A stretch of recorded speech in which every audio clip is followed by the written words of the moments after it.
Hello, friends. This is Darren Hayes of PigskinDispatch.com. Before we take you to your favorite Sports History Network show, just want to tell you a little bit about some merch that you can pick up that represents your favorite SHN podcast. So far, there's t-shirts, coffee mugs, and even books from some of the authors that do podcasts right here on SHN. Who could buy something better than that, than have the history right from the gentleman that you hear talking about it? But we also are adding things each and every day. And where's that store, may you ask? Well, it's at SportsHistoryNetwork.com. Up at the top, there is the SHN merch button. Click on that. It'll take you right to the store, and you can be representing your favorite podcast and show the world that, hey, on the swag that I'm using, it's the headquarters of sports yesteryear, Sports History Network, and my favorite podcaster, the Sports History Network store. Shop there today. This is our league, and this is your league. From the 55-yard line on CFL America Radio and the Sports History Network. Let us be aware that while they preach the supremacy of the state, declare its omnipotence over individual man, and predict its eventual domination of all peoples on the earth, they are the focus of evil in the modern world. But if history teaches anything, it teaches that simple-minded appeasement or wishful thinking about our adversaries is folly. It means the betrayal of our past, the squandering of our freedom. So I urge you to speak out against those who would place the United States in a position of military and moral inferiority. You know, I've always believed that old Screwtape reserved his best efforts for those of you in the church. So in your discussions of the nuclear freeze proposals, I urge you to beware the temptation of pride, the temptation of blithely declaring yourselves above it all and label both sides equally at fault, to ignore the facts of history and the aggressive impulses of an evil empire, to simply call the arms race a giant misunderstanding, and thereby remove yourself from the struggle between right and wrong and good and evil. Hi there, football fans. It's National Pro Highlights time again. And look at that snow. Join me for a trip around the circuit for all the big National Football League games over. The most exciting new development on the American sports scene came to life in 1960 with the birth of the American Football League. Dan is beside himself. I got news for you. We're going to win the game, I guarantee. This has got to be one of the greatest football games I've ever seen, Paul. Ever club one on them? This is the story of a love affair. The story of the Denver Broncos and their days in the American Football League. You can get it done. You can get it done. What's more, you gotta get it done.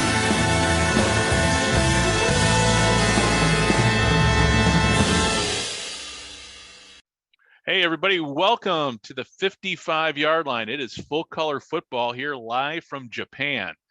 This is, unfortunately, Scott is not with me today on this show due to the juggling of time zones, and Scott's got stuff going on. It's evening over in the States and everything. But I am here. It's the last time we had a show was about 10 months ago with Mike Hogan with the Argonauts. And my apologies, because a lot of the reason for the delay is not Scott. It has been with me. After March, I ended up retiring from my job and moved over to Japan, where I am now fully settled in and basically a new studio. It took a long time to get here. And I am sitting here with Keegan Dresso, the author of the book, Gridiron Cup, 1982. Keegan, thanks for joining me, man. Well, thank you so much for having me. I'm excited.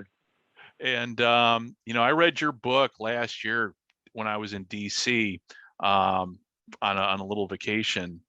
And, I do this other podcast called Gridiron Japan, and it just, when I read your book, it was like, man, this is what our favorite sport should be. It should be the world sport. And when I stumbled across your book, I mean, I read it. It's available on Amazon if you have Kindle Unlimited, if you subscribe to that like I do.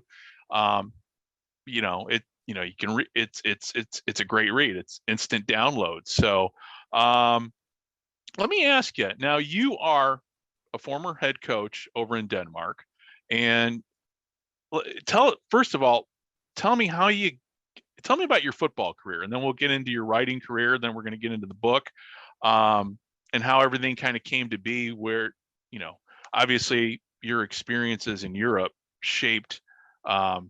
definitely shaped this book. Yeah, sounds good. So I'll kind of start from the beginning, and it all kind of ties in. But yeah, so I started playing football when I was in 5th grade, Pop Warner. And coincidentally, that's about the same time. I didn't have cable at first when I was growing up, but around that time we got access to it, and they had the ESPN Classic. I think it was called the Classic Sports Network back then. Mm-hmm. And I thought it was so cool as I was getting into playing football myself, and seeing 1972 Nebraska versus Oklahoma or something, and they're running the wishbone, and or Houston running the split back veer, and it was just so different from everything you'd see on television in the NFL or in college at the time. The same time starting to play football, I just got so into it. I think I could still find in my parents' house the piece of paper that I saved my helmet stickers on and put down our depth chart. And I love that feeling of sort of not knowing who we were about to play against, and hearing a little tidbit like, they've got a great running back. You got to really, tackle him low, or they hit hard or whatever. And then you sort of see him get off the bus and, have that anticipation and get to go and play. So that's kind of where it started for me. My family is very into sports. My dad is a native San Franciscan. He was really into the 49ers and Cal. And I also had some coaches. Some of my first coaches had played at Cal growing up, who I really looked up to.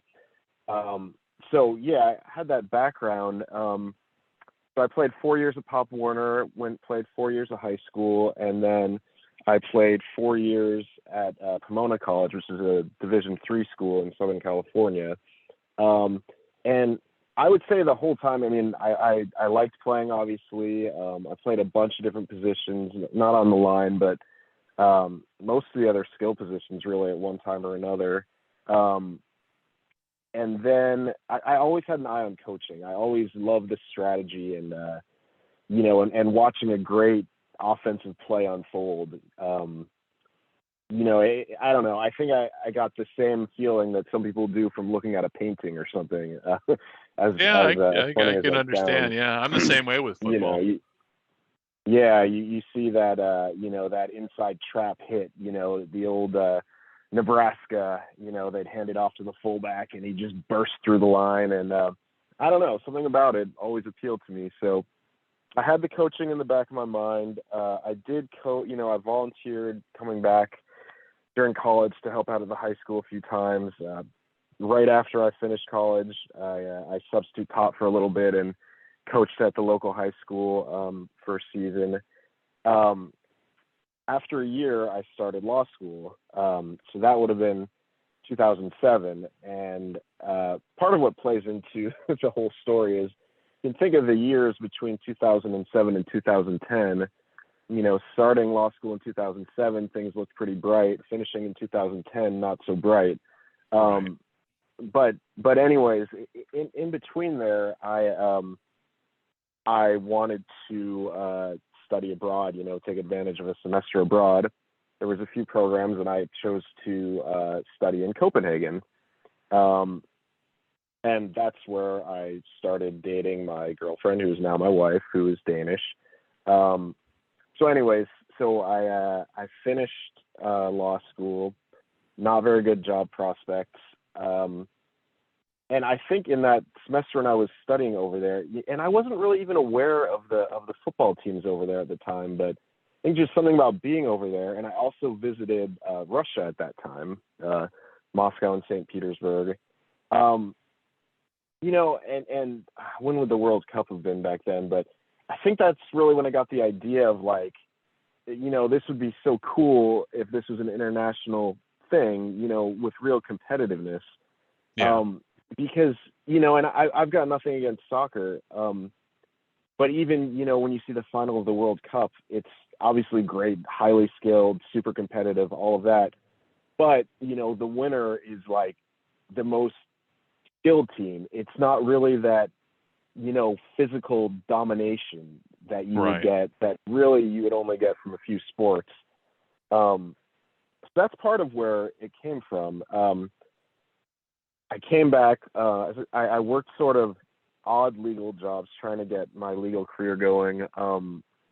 But at the same time, you know, I wasn't working full time. I just started writing this book, you know, like towards the end of the day, if I had nothing to do, I started writing this book. And it's funny the direction it takes you, because, you know, I was not an author, no training in writing books. So I just thought to myself, I'm going to write this thing so that it would appeal to me. And I'm kind of thinking, you know, there's got to be people out there who kind of, you know, feel the same way. And as it went, it sort of like got more detailed and more detailed and more detailed. And I'm not sure I intended it to be that detailed when I first started writing it, but that's sort of the direction it went, you know. But, you know, in the back of my head, I was thinking, okay, you know, there's going to be people like me out there who are interested in it. If they're not, that's fine. So then, you know, I'm looking for jobs, and my wife is also an attorney, and she had a good job in Denmark. So actually just applying for different jobs, and I applied for football coaching jobs over there. And that was sort of like, as odd as it sounds, my first job out of law school was, you know, I went over there and interviewed and got the head coaching job for, as you mentioned, and I can't pronounce the name still, but the Avador Monarchs. I'll just say it the way it sounds to us. Very, very difficult pronunciation. I'm not going to insult a bunch of people who will, if they ever listen to this, they'll surely be laughing at me for my attempts at pronouncing it. In which league are they in? Which league? I mean, because Europe has so many different leagues. Which league were they in at the time? So they're in the Danish American Football Federation, Danish league, and this, you know, it all really does play into the book, because so I think the book was completed by then, but I was still editing it. I got to look back to when I actually first published it, but you know, it's just like you hear the sort of like histories of the players and stuff, and it's not all on, you know, it's not digitized yet, and like my team was, you know, 5 or 6 years before had been kind of this great powerhouse team, and then got kind of old, and, you know, some people shifted to another team, so they merged with another team, and then that kind of fell apart, and so then it was back to the old team, and that's sort of when I took over and trying to sort of keep it afloat. I think they had played 9-man football a year before, or a couple years before. I can't remember exactly. So anyways, sort of in between that time, and I published so I'd reached out to publishers about this book, and it kind of became clear that this was not something that the mainstream agents or publishing houses would be interested in. So I wrote my other book at a time when I was not allowed to work in Denmark, because we were doing family reunification, and I decided I would test out the water self-publishing that book. So that's where the offensive football systems came into play. Okay. So anyways, that's where I started my coaching career there. And yeah, we started our family there. I coached 4 years there. It was a great experience. Getting a little off track from the book, but oh, that's okay. That's okay. But there are so many influences, you know, that went into it. As you can probably tell from the book, and just wanting to sort of, I almost feel like it was a sales job. Like, this really could have happened, you know, and everyone really can play this sport. And there's a ton of Easter eggs in there of, you know, different players who came from those countries, and, you know, imagining if they had been on those teams. And so kind of why I started with that description of watching like ESPN Classic, because I mean, that's the great thing about football. You know, you can have the team that's sort of smaller and slower, and they come out and they're just great at running, you know, the split back veer, or maybe they're, you know, BYU back in the day, and and running, the Lavelle Edwards passing game, which turned into the air raid, and that gave me the advantage. And the big one that I was kind of influenced by in the 90s was Nebraska. And I was not a huge Nebraska fan per se, but they were so interesting to me from just their offensive execution, sort of this complex run game, this program that was beating everyone. And, they're kind of not in a recruiting hotbed, and how did they do it? And having played myself, I was aware they were sort of pioneers of weightlifting. And I was just going to say, the Soviet team, now that we're having this conversation, now I understand where that inspiration came from. Right. Yeah. For the Soviet team. Yeah. I that's see what it. I was thinking. That would be the fit, Yeah. Yeah. And, and the thing of what we're not going to give away the ending of the book, but we can at least start with the beginning of the book. And the beginning of the book starts off, you had me hooked right away when I saw the name Bert Bell. I'm like, oh my God, this is something. And I'm friends with Upton Bell, his son, former GM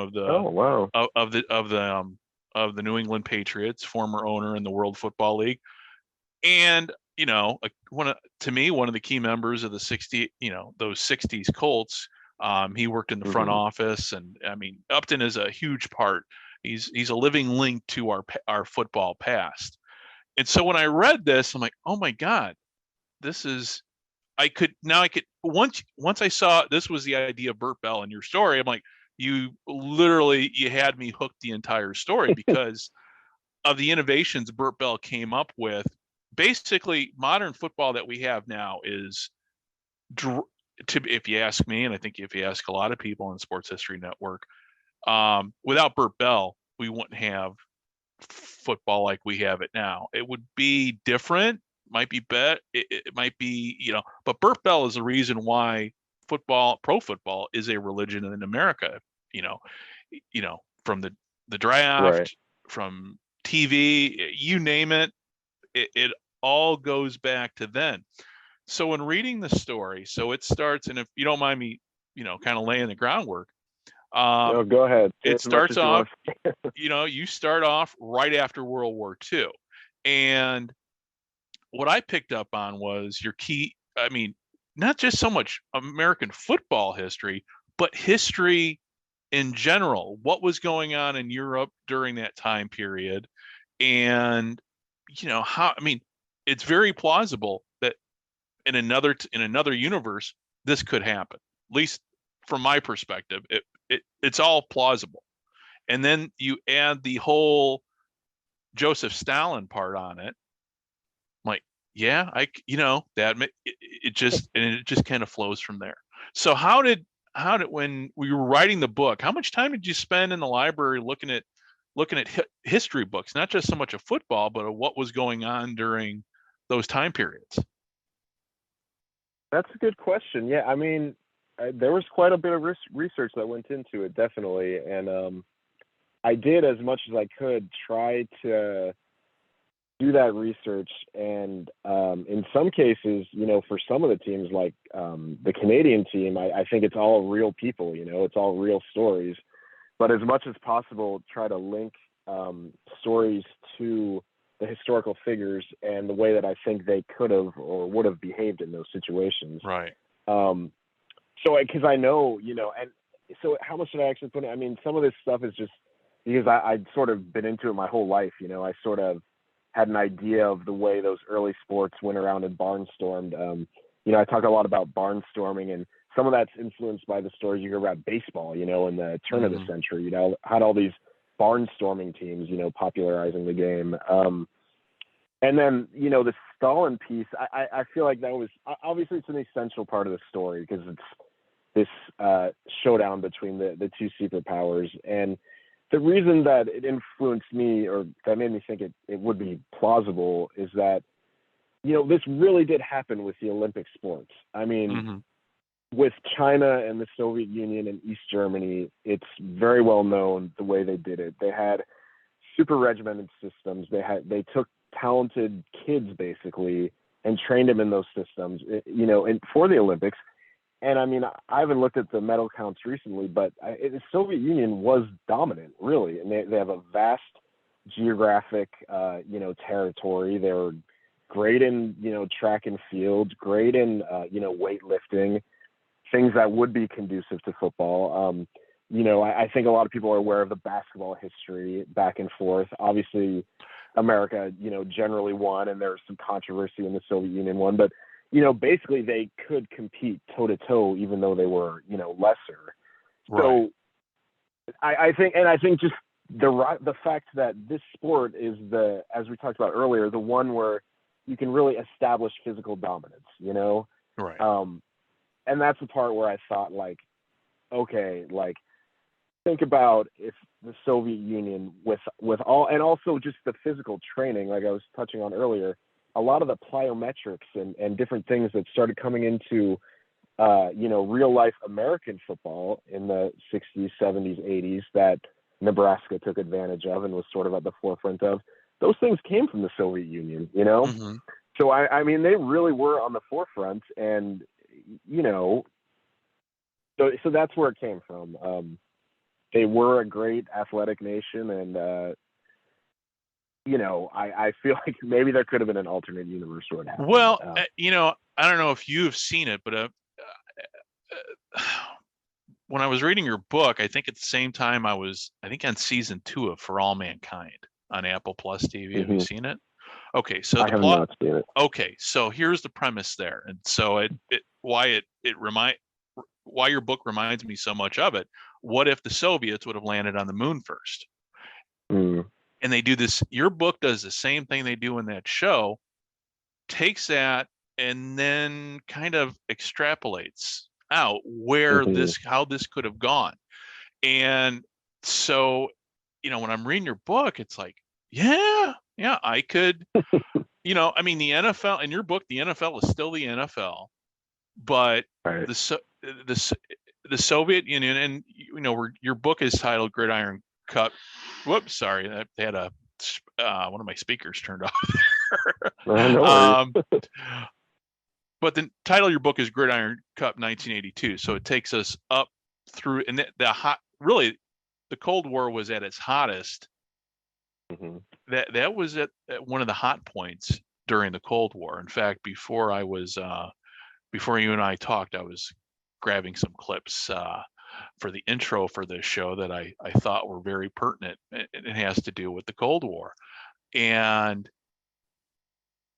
so, I mean, you all the elements, I mean, I grew up during the Cold War. So, I mean, I'm reading this going, that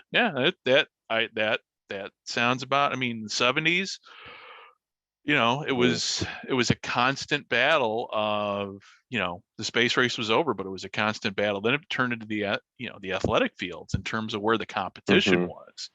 So, and but then there were the other, it's not so much just the United States and the Soviet Union, but it's also the other countries. Now, living in Japan, and this goes to a conversation you and I were having right before we hit record button.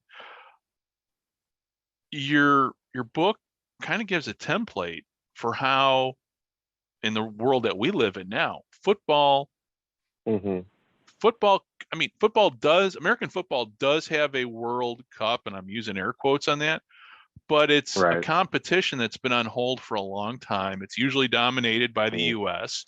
However, other countries during these competitions have kind of stepped up their game, and I'll use Japan as an example.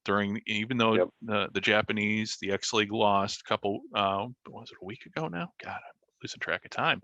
But the X League All-Stars in Japan played the Ivy League All-Stars, and Japan lost, but it was a close game. And so when I'm reading there, I'm like, yeah, I mean, football is American football, gridiron football, and I think it's, when people call it American football, I like calling it gridiron football because it just, American football just makes it sound like it's just an extension of the American empire, and that's just me living in another country. And me living in another country and just thinking, you know what, it's gridiron football. It's just it's so, but with your experience over in Europe and everything, you've seen the talent level of of people in Europe. In your opinion, and where are we at? I don't know if how much you still follow like the European leagues right now, but I mean, have you followed the international competitions over the years with the with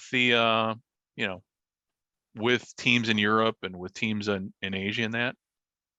Yeah, I have followed the competitions, and I mean, part of that is why I sort of, not to give too many spoilers away, but I did try to choose countries that did well in this fictionalized version as real countries that are embracing the sport or were. So that's one of the reasons why Japan does well, because I know in these international competitions they always do well. Japan, Mexico, Germany, Austria have very strong teams. So I have followed them, but I would say more than those competitions, I follow the talent that's out there. I found that interesting. I think there's a lot of untapped talent. And part of it, it's interesting, when you talk about the challenges of sort of establishing football abroad. I would say the biggest one is just money, because it's an expensive sport to play, and right. The infrastructure for the equipment. We don't think about it as an expensive sport in America, because it's all linked to the high schools, and a kid going to a public high school can just play, but it's decoupled over there. So you don't have the athletic teams that are linked to the high schools, as far as I'm aware.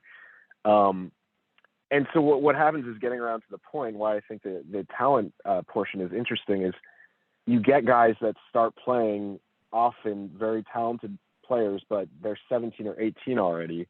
So, and sometimes they're 23, and that sort of takes them out of like the potential for getting into the American system. But a couple other comments. What happens is, with a lot of them, is they'll maybe start playing when they're 14, 13, 15, something like that. Yeah. They'll realize they really love it and they think they have potential, and they'll go for a year to the U.S. to play at a high school. Some of those guys become pretty big recruits, and there's one player who my team never played against, but he was in the youth leagues when I was there, Hjalte Froholt, and he did that. Became a big recruit, chose Arkansas, and he's had a 5 or 6 year NFL career. I saw he was starting some games for the Browns this year. Another guy we did play against a lot ended up at Eastern Michigan. I think he was a top 2 pick in the CFL draft. Okay. So yeah, but the part that interests me, and I think it's so untapped, I think the college teams are becoming more in tune to it. I see every year some Swedish guys, some Austrians, some Germans are getting scholarships. Let me give you this scenario. Give me a kid that's just going to end up naturally. He's going to be 6'5", 270, just a big offensive lineman, framed guy. Now, would you want him starting by Pop Warner football at 8 years old and start the whole way? Or would you want him to start to not play that and to be in this soccer crazy world up until he's 14 or 15 and then pick up football? That's what you're getting in Europe. And what I've noticed is the people, there's a lot of big people there. For whatever reason, I think they're a little bigger on the average, if you look at the average heights. And that soccer background, I found, just my personal observations, gives a level of explosiveness and coordination that's really beneficial. That's why I think it's a little bit untapped. Now, it's up for debate. Obviously, start playing football, focus on football from the age of 8. It's got a lot of benefits too. You're going to have all the fundamentals down and everything. But that's what you get over there, is these guys who don't have that much experience. They might be 16 or 17. They played for a few years. They've got, the build. They've got the explosiveness and the coordination from that soccer background, because they all play soccer. And then it's a question of, do they get noticed? You know, in some cases, do they have the money to take that year in America? Right. And what situation do they land in? But no, I definitely think over there's room, and I think some people have started to set it up for the international combines to get those players noticed, because there is a lot of talent over there. Well, that's what I was gonna ask you. And you know, the NFL is. I was watching the other night. It was actually on the very subject we're talking about, you know, expanding the sport.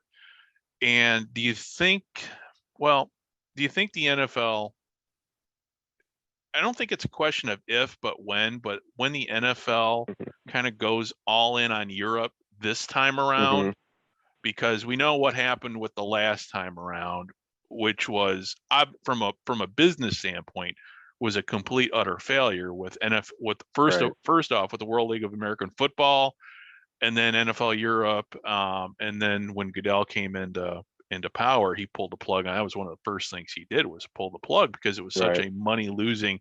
What do you think it's going to take for the sport? And we're just going to use Europe because logistically, I mean, over here in Japan, I mean, that's a whole nother world. I mean, literally a whole nother world away in terms of logistics and getting people to play.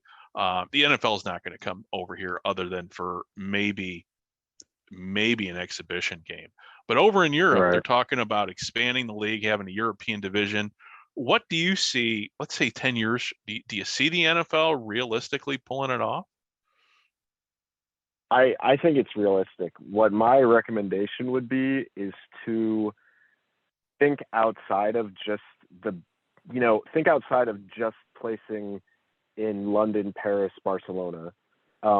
London, yes, but I think they should think long and hard about really figuring out where the passionate fans are. Which, in my experience, the place, London, that's going to work because it's a big pop. They know they've had the games over there. There's a following. There's money. Germany and Austria, as I said before, those are the ones, to my knowledge, that their leagues that they've had, they get pretty good fans. They pay players. It's a high level of play. It's got a good following. You put something in Austria, which may not be the most, the first thing you'd think of, but get a team in Austria, that's going to draw all the fans from Central Europe who want to watch the NFL.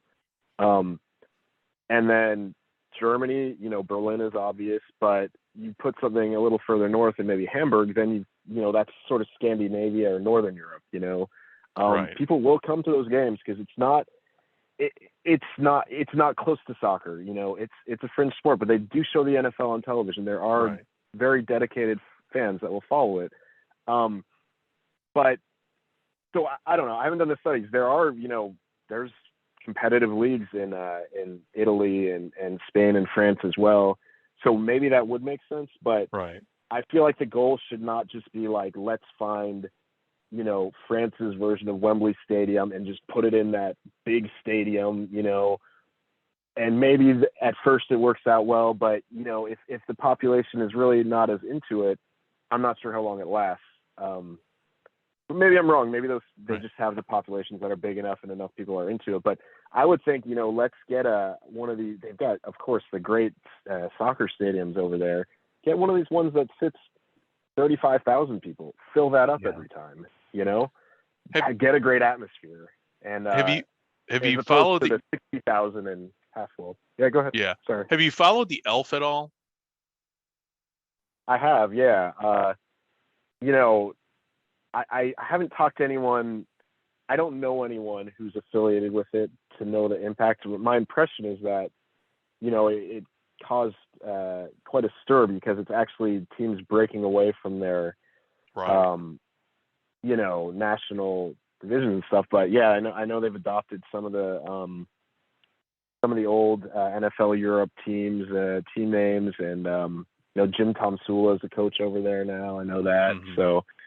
That would be great, and maybe that's the way to do it, to start, getting that sort of grassroots, getting people interested that way, and hopefully it grows from there. Well, and I'm just thinking here, and again, I'm thinking just here, off the top of my head, but really without the NFL behind anything gridiron related,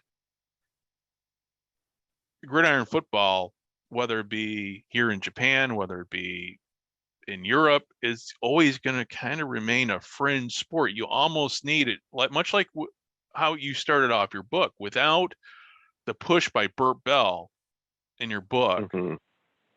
And the insistence. I mean, you had Burt Bell literally selling tickets on a street corner, which I thought was pretty awesome.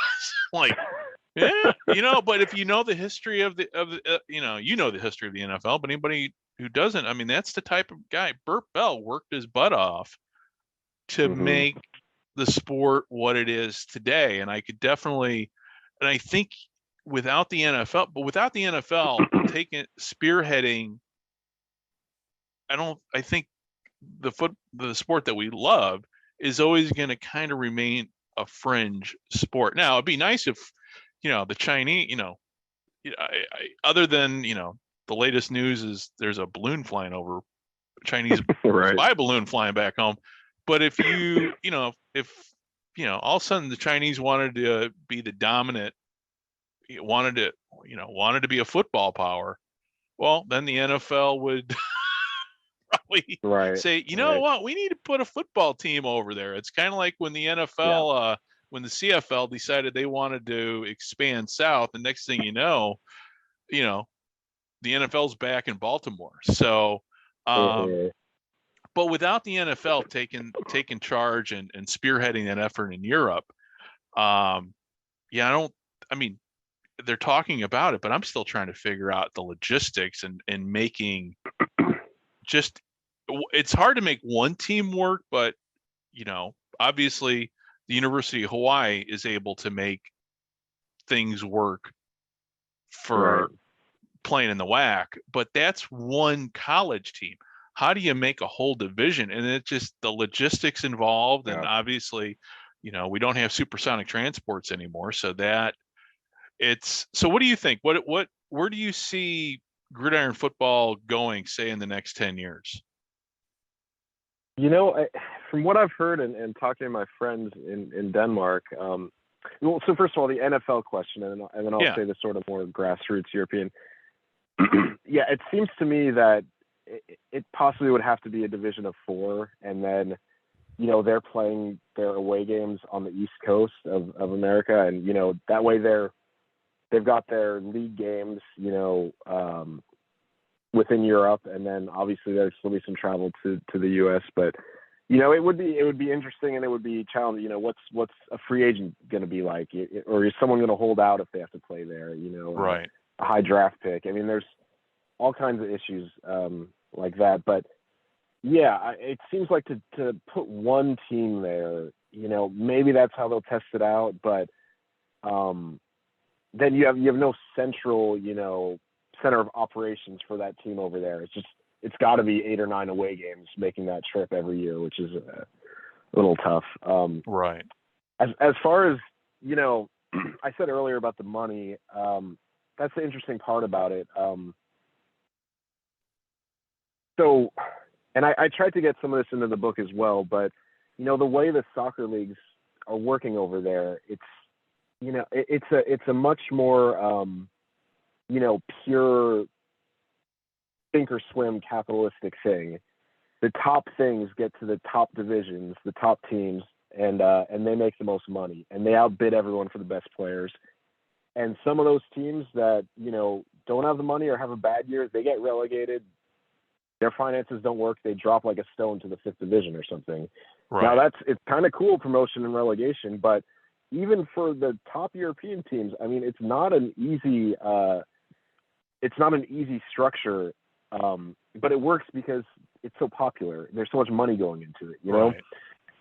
The problem that I saw, and I don't know how widespread that is, but I felt like the leagues over there sort of tried to use that same system, promotion, relegation, sort of ends up sort of favoring the top teams too much. And what would happen is all the talent and players would get concentrated on a few teams. Teams would get promoted to the top level, and they'd get massacred. what happens when they get massacred? They drop down, people quit. It's not good for the sport. So, and I've talked to my friends over there, and I've looked up online and stuff. When I first got over there, the Danish league, for example, the top flight had 8 or 10 teams in it. Last year they had 4 because no one wants to go up there and get murdered. That's not good for the sport. Right. So, can there be a movement of people and teams to get the more American model, which ironically is the more like planned economy thing, where this is the club, the teams are in there, we're all going to kind of help each other out, make sure we're all healthy. Yeah. I think that's the way, and it's been really smart about this. I should say as background too, when I did that semester in Copenhagen Law School, I actually took a class on sports law. So this is echoed by some people who are actually practicing sports law in Europe. The league they pointed to as being a real success was actually the MLS in America, because they were so smart in the way they centrally planned things. Oh yeah, making sure teams were not outspending each other.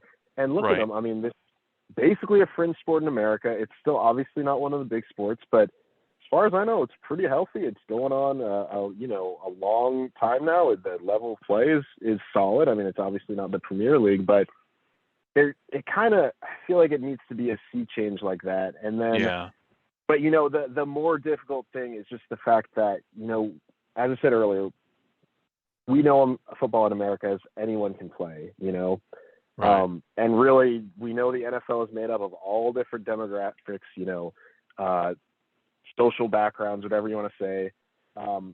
In Europe, it's probably more skewed, there needs to be money from somewhere to get the equipment, Right. So, and the communes and the government, it does help out somewhat, but it's tough in a sport that requires so much equipment for it to ever really get ingrained,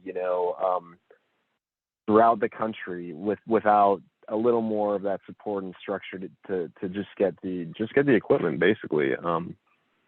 So we'll hope. I think the EFL, it sounds like a good start, because my impression is they're doing some of those things I talked about. They've chosen the teams that are in it.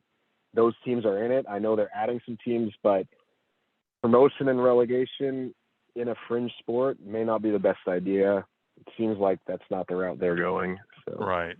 Right.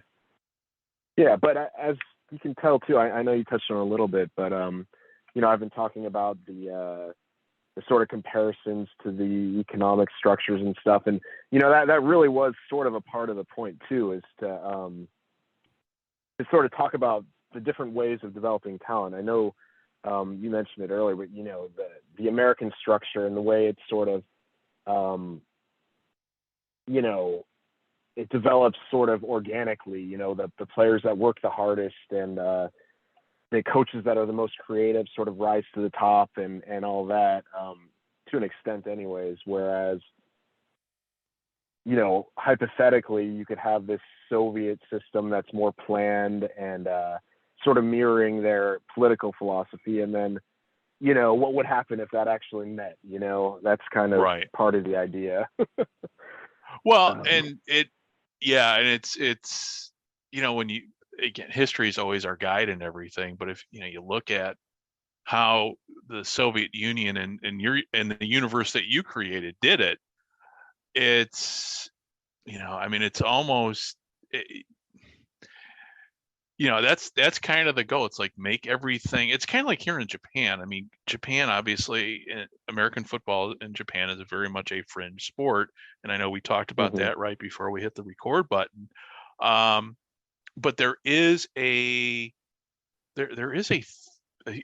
want to say thriving college scene, because they play football obviously at the college level here. I was at the national championship. God, it was 2 months ago now. But unfortunately, you've got it goes back to what you said about competition.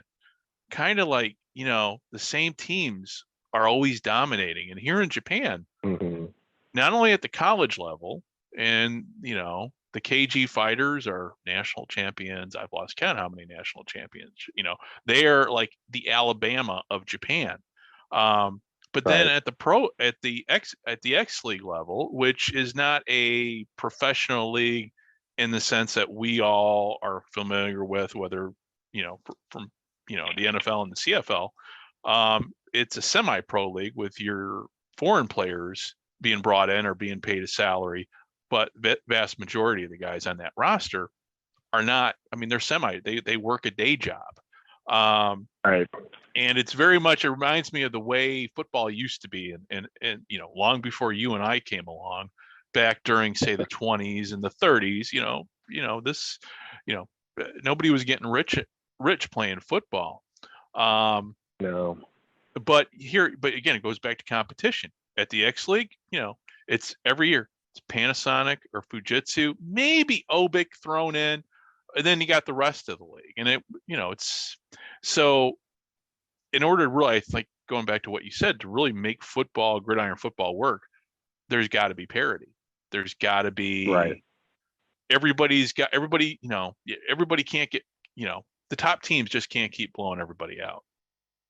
Yeah, absolutely. And you lose players that way, and you lose interest. You lose interest that way, absolutely. And like I said, it I feel like the whole European soccer thing, it obviously works, but I feel like it doesn't work because the system is great. It works because people love it. And I'll say also for the record, I do like the idea of promotion and relegation. I just think maybe there's a way to do it that is a little bit less crushing, especially in the fringe sports.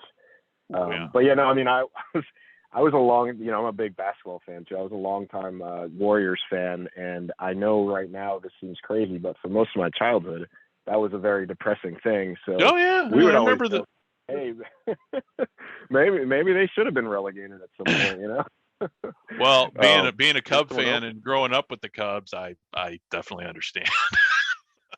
Yeah. But they're even talking, there's word here, the high schools around here, they're thinking about some kind of a promotion and relegation thing, just because, so I actually don't think it's just limited to Europe, but even in America, you're seeing these, often it's the private schools, but the football factories, I think, have just taken things to another level, just absolutely destroy other teams.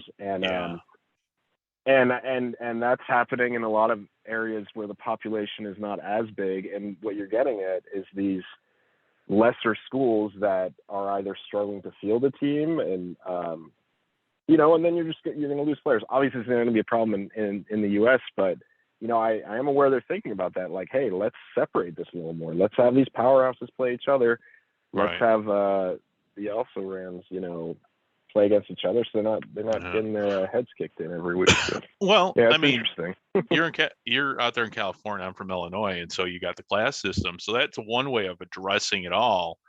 But yeah, and then you've got the other thing too, that I don't know how it is in California, but back home in Illinois, it's like, you've got 8-man football now. The leagues are starting 6-man football. I mean, 6-man football is a fascinating sport, and it's pretty much played down in Texas. But in the States, that's,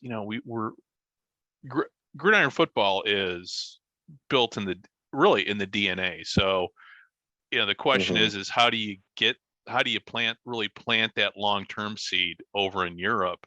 In Japan, it is played here, but it is such a fringe sport. But you've got, I mean, I saw when I went to Koshien Stadium 2 months ago, and I saw Waseda and KG play for the national championship. They're damn good football. I mean, so these kids can play. It's definitely that. But then after I got here, and I got here in November, so I mean, I've been here many, many times over the course of the last 30 years. So for me, the adjustment, I haven't had the culture shock that most people have when they first come to, live someplace. I've been married to the same woman for 26 years who's Japanese. So I'm fully prepped going in when I got here. But as I'm sitting there, I'm like, and I've always known this, it's like, man, Sundays are kind of dead around during the autumn. It's like, and I compare it back to, I mean, let's face it, our weekends in autumn revolve around, first of all, nobody back in America has a wedding during the autumn on a Sunday. That's that's one of those unspoken rules. Saturday you can kind of get, but Sunday wedding, oh no, I had that come up. It's like, wait a minute, man, that's not right. Why? Well, it's football. You just don't do that. But here it's such it's like, thank God for the X League here, because but the X League, is not on TV. When the X League is on TV, it's the championship game. Fortunately, I was able to watch the X League championship on TV here, and so there is some coverage. But again, it goes back to what we're saying. Well, how do you make the sport grow? Well, obviously, media, TV contracts. But then, as we're talking here, I'm pulling up here the ELF's website. They've got a Game Pass, so now you've got streaming now is big. So maybe I'm curious to see where we're going to be at in 10 years. First of all, with all the streaming services, because over here in Japan, listen, as soon as I got off the plane, I think I got off the plane on a Saturday, and so my first thought was, how do I watch the games on Sunday? Because I knew I was going to be jet lagged. So, but the NFL has set it up, has made it easy for people who love the NFL outside of the United States to not only follow the game and watch the games, but a whole lot cheaper than what they're screwing us in the States. It's a great service. Yeah. I had that when I was living over there. That international Game Pass. I'm like, nice. And then if you know how to work the VPN, now college is tricky outside of the States. But I've figured out how to ESPN Plus and the VPN. I'm still learning, so I've got a whole, before next season. By next season, if depending, I might be the go-to guy for a lot of this stuff, because it's like, when I have a VPN question, I've got a guy, So, but to be able to watch the game, so again, it boils down to, I think, exposure. But I think we're living in an age now where American football is not as foreign as it used to be. Oh yeah, no, it's not, and I agree with you, and I think, maybe taking the long view, and the streaming will be big, but I'm thinking also, this actually gets back to some of those ideas I put in the book. You can sort of turn back the clock on them. Let's stream the games. It's not expensive. People can watch them and have access to them, but let's not charge an entrance fee to this fringe sport. Maybe instead of trying to gouge the 100 friends and family who want to watch the game, get a local DJ to play, let everyone in for free, make it a good time, and then maybe when people are there, drinking their beer and the DJ that's their friend is playing, they notice the game, maybe they get into it a little bit, brings a little more excitement, just thinking of creative things instead of like, we gotta charge 100 kroner to get in this game because we're the top league and that's what it's going to be. Like, let's just think out of the box creatively to figure out ways to just get people interested. That's going to pay off the long-term benefit. And acknowledging that this is not going to unseat soccer. That also shouldn't be the goal. But like we talked about MLS, let's just try to grow this really smart, make a plan, and then, over the course of 10, 20 years, get a foothold. Right. So, well, and a lot of the things that we're talking kind of my idea. Yeah. And a lot of things we're talking about too. I mean, how much you follow the CFL, but it's like what you were saying about having bands come in and get people. I mean, sometimes, charge people $1 or $5 for a seat. You got the CFL. CFL is dying because they, to me, they've completely lost their way in terms of, their fan base is, average age in their fan base is in their 50s now. And so they're not attracting the younger fans. Now, soccer is huge up there, and the MLS teams up there are drawing much better crowds than any of the CFL teams. They're trying to. My favorite team is British Columbia, and they've got a new owner that's come in. It's like, what, we got to fix this. But the problem is you've got 9 up there. You got 9 owners that aren't on the same page, and you've got I didn't even say the words XFL, and I don't even want to, because the XFL conspiracy nuts are like, oh yeah, they're going to buy, the Rock is going to do. Yeah, I don't know. The Rock could not could not restore the Snyderverse. Therefore, I've kind of lost hope that he can make spring football work. And you and I both know spring football has never worked. No, that's a big challenge. But it's interesting you bring up the CFL. I haven't followed it that much. I was somewhat aware of it, but yeah, I totally agree. When you see the CFL has been so established there for a while, for a long time, and my impression was that it was more popular than soccer. Is that correct? No, it has lost ground. It has lost ground because that's my point. Is that you can sort of make a power rankings for sports, and over time they do change. I mean, obviously, boxing in the U.S. was massive at some point, and it's a symptom of mismanagement. I think about it too with the baseball out here, the Giants and the A's. Like, it's a big rivalry, as you can imagine. And now the Giants are sort of the rich, fancy team. But go back to 1990 or whatever, the A's were the powerhouse that had the great, newer stadium. But, they didn't want to spend the money in the right ways, and now it's completely flipped. So that's too bad to hear, though. CFL is a fun game. Yeah.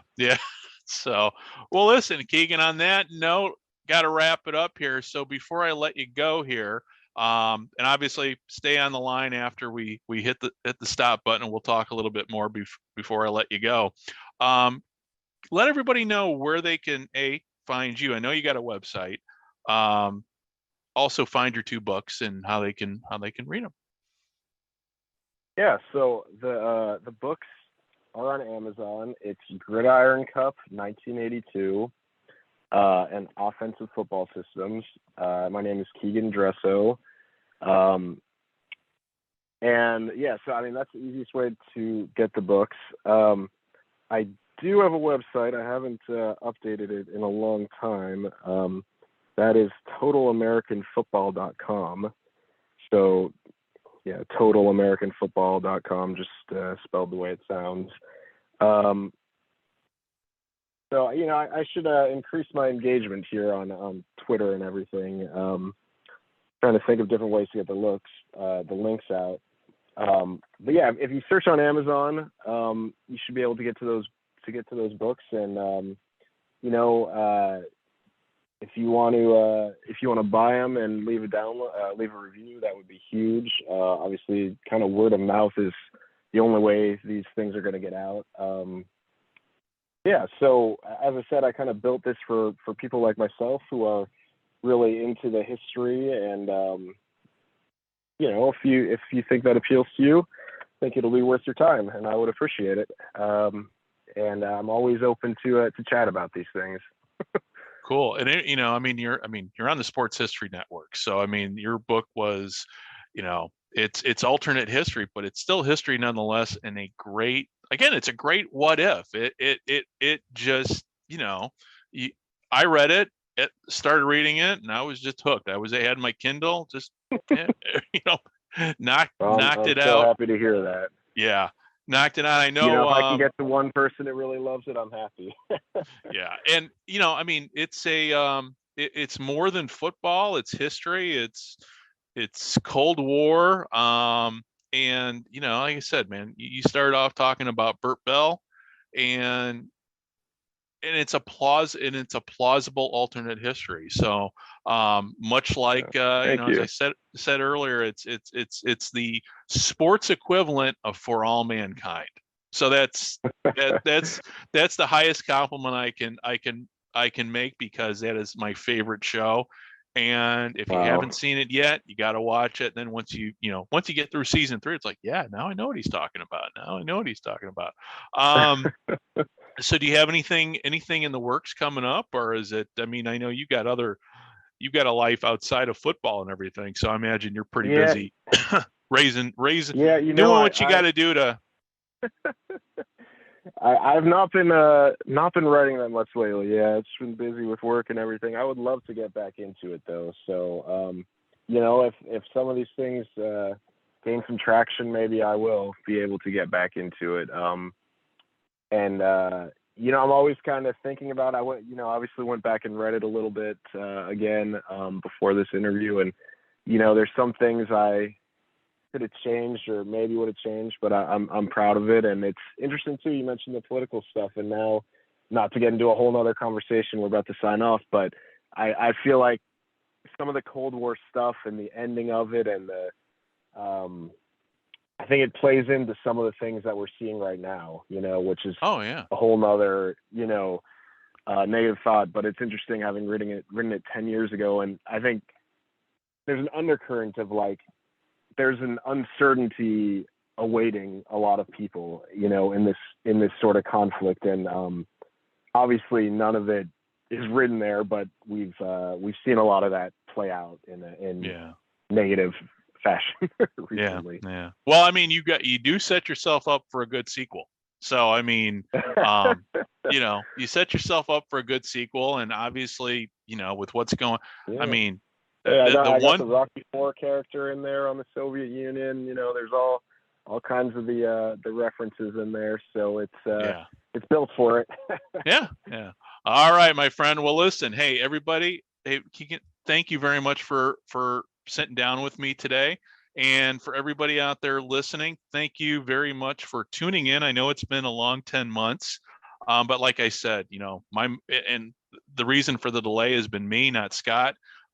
Between retiring, super stressful job, packing up the house, that's a novel unto itself, trying to sell the house in Chicago, and then making the big move and then settling in. So I am finally set down. This is my first interview in my office with all my football helmets behind me and all my, the mini helmets are still in boxes, but those are going to be coming out soon. But I'm finally, in my mind, I am fully settled in Japan. So with that said, hey, thank you very much, everybody, for joining Keegan and I. And please go out, find Keegan's book on Amazon. And if you have Kindle Unlimited, it's, it's right there. I reread it again before we did this interview, and believe me, it is definitely a joy to read. And like I said, if you've watched the TV show For All Mankind, this is the sports equivalent of it. So thank you very much for tuning in, and we shall be talking to you soon. Peace.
This podcast is part of the Sports History Network, your headquarters for the yesteryear of your favorite sport. You can learn more at sportshistorynetwork.com. Hey there, sports history fan. This is Arnie Chapman, aka the Football History Dude, and I hope that you enjoyed this recent episode presented by the Sports History Network and were able to learn some good old-fashioned sports history knowledge nuggets. I started the Sports History Network back in 2020 with the mission to help podcasters find a community of like-minded sports history nerds, as well as helping aspiring podcasters to start their own shows.